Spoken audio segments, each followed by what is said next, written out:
Kamusta mga kapatid ko sa pananampalataya? Ating pag-usapan kung paano ba nagsimula ang lahat dito sa mundo. Pero bago ang lahat, special shoutout muna tayo sa ating mga kapatid na sina Jamie Malyari, Jane Malyari at si Janelle Pangco. God bless sa inyong mga kapatid. Kung gusto nyo ma-shoutout, mag-comment lang kayo, mag-like, follow and subscribe sa ating channel at Facebook page na Jesus Saves PH. Patuloy pa natin palakihin pa ang ating pamilya at madami pang tao na makakakilala sa ating Diyos na si Heso Kristo. Pumunta na tayo sa ating tema na kung paano nagsimula ang lahat. Sinasabi ng mga siyentipiko na nabuo daw ang mundo sa pamamagitan ng pagsalpukan ng mga bituin sa kalangitan at dahil doon ay nabuo daw ang galaksi at ang mundo. At tinawag nila itong teoryang Big Bang. Ang teoryang Big Bang ay nagmula sa siyentipikong teorya na sa kasalukuyan ay ang nananaig na modelong kosmolohiya sa pamayanang siyentipiko ng sinaunang pagkakabuo o pinagmulan ng kasalukuyang sansinukob. Ang teoryang ito ay nagsasaad na ang sansinukob ay nagmula sa isang masikip at napakainit na estado 13.7 bilyong taon, na ang nakalilipas at lumalawak na naging sanhi ng paglamig ng universo. Ang paglawak na ito ng universo ay patuloy na nangyayari hanggang sa kasalukuyan at ito'y papabilis ng papabilis ayon sa mga kosmolehista. Ang teoryang ito ay umaayon sa mga obserbasyonal na eksperimentong ginawa ng mga siyentipiko. Pero wala itong mga ebidensya at pruweba na ito ay totoong nangyari. Sinasabi din ng mga siyentipiko na ang mga tao ay nanggaling sa unggoy. Ang ebolusyon ng tao o ebolusyong pantao ang proseso ng ebolusyon na tumungo sa paglitaw ng species na Homo sapiens o ang tinatawag na tao. Ang proseso ng ebolusyon ng tao ay nagsimula pa sa huling pinakakaraniwang ninuno ng lahat ng buhay, ngunit ang paksa ng ebolusyong pangtao ay karaniwang sumasaklaw lamang sa kasaysayang pang-ebolusyon ng mga primado, sa partikular na ang paglitaw ng Homo sapiens bilang isang species ng genus na Homo. Ang ebolusyon ng tao ay sinusuportahan ng maraming mga disiplinang pang-agham kabilang ang henetika, antropolohiya, primatolohiya, arkeolohiya, at embryolohiya. Pero muli, ito ay teorya lamang at walang mga ebidensya at pruweba sa bagay na ito. Basahin natin ang nasusulat sa Biblia. Tandaan natin ang lahat ng mga nakasulat dito ay totoong nangyari at dikat ang isip lang. Ang Biblia ay salita ng Diyos, at ito ay totoo. Ang kasaysayan ng paglikha na mababasa sa Genesis chapter 1 and Genesis chapter 2. Nang pasimula ay nilikha ng Diyos ang langit at ang lupa. Ang lupa ay walang hugis o anyo. Dilim ang bumabalot sa kalaliman at kumikilos ang espiritu ng Diyos sa ibabaw ng tubig. Sinabi ng Diyos, magkaroon ng liwanag. At nagkaroon nga. Nasiyahan ng Diyos nang ito'y mamasdan. Pinagbukod niya ang liwanag at ang dilim. Ang liwanag ay tinawag niyang araw, at ang dilim naman ay tinawag na gabi. Lumipas ang gabi, at sumapit ang umaga, iyon ang unang araw. Sinabi ng Diyos, magkaroon ng kalawakan na maghahati sa tubig upang ito'y magkahiwalay. At nangyari ito. Ginawa ng Diyos na pumagitan ng kalawakan sa tubig na nasa itaas at sa tubig na nasa ibaba.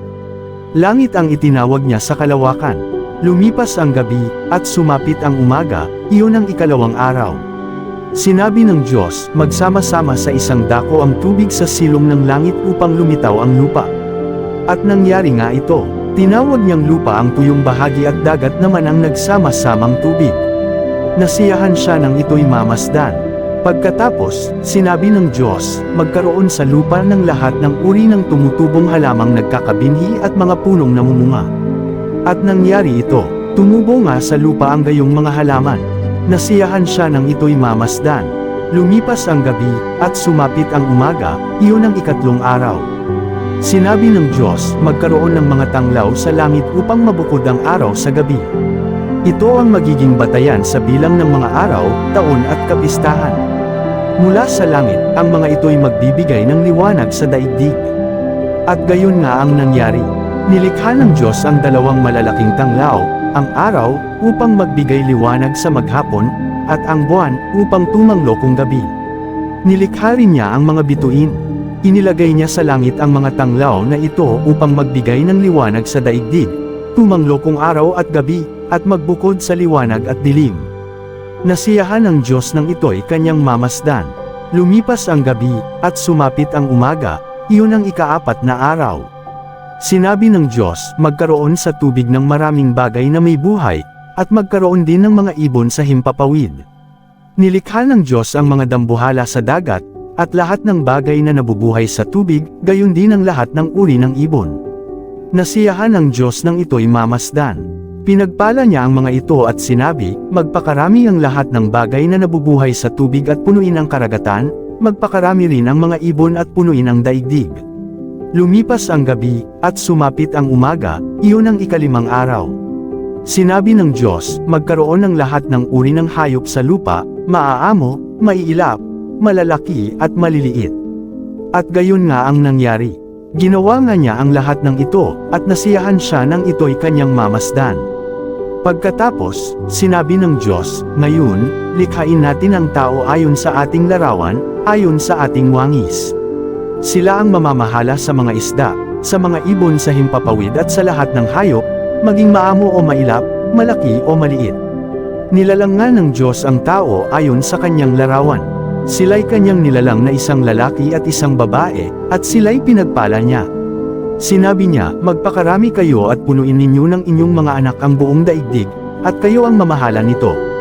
Binibigyan ko kayo ng kapangyarihan sa mga isda sa tubig, sa mga ibon sa himpapawid, at sa lahat ng mga hayop na nasa ibabaw ng lupa.